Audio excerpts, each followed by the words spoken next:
कृपया चैनल को सब्सक्राइब करें।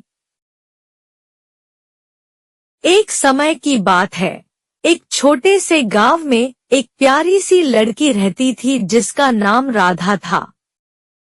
राधा बहुत ही होशियार और मेहनती लड़की थी। उसके पास एक छोटा सा खेत था जिसमें वह अपनी माँ के साथ मिलकर सब्जियां उगाया करती थी। एक दिन राधा के खेत में एक अद्भुत घटना घटी। उसने देखा कि उसके खेत में एक छोटा सा बीज गिरा हुआ है। वह बीज किसी साधारण बीज जैसा नहीं दिखता था, बल्कि चमकीला और सुनहरा था। राधा ने सोचा कि यह बीज जरूर कोई खास चीज का होगा, इसलिए उसने उसे अपने खेत में बो दिया।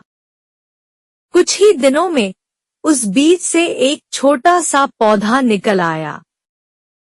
पौधा बहुत जल्दी बढ़ने लगा और कुछ ही हफ्तों में उसमें एक बड़ी सी सुनहरी बेल उगाई।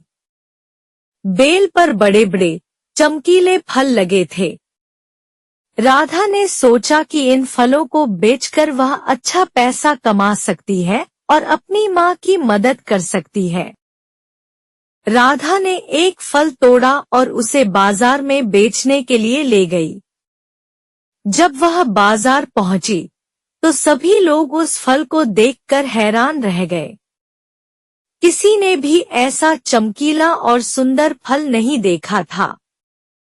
लोगों ने उस फल को खरीदने के लिए राधा को ढेर सारे पैसे दिए।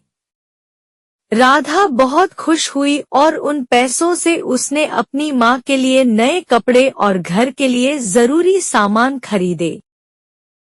इसके बाद राधा ने और भी फल तोड़े और उन्हें बेचकर खूब सारा पैसा कमाया। अब वह और उसकी माँ आराम से रहने लगे।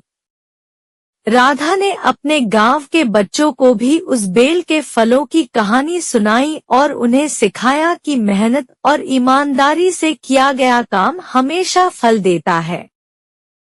और इस तरह राधा और उसकी माँ खुशी खुशी अपने गांव में रहने लगे।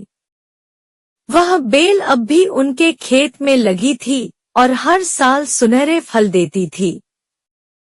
गांव के लोग राधा की कहानी सुनकर प्रेरित होते थे और अपनी मेहनत से खुशहाल जीवन जीने की सीख लेते थे। अगर स्टोरी पसंद आई तो प्लीज चैनल को सब्सक्राइब करें, साथ में अपने दोस्तों को भी शेयर करें। हम आपके लिए ऐसी और भी स्टोरी लाते रहेंगे।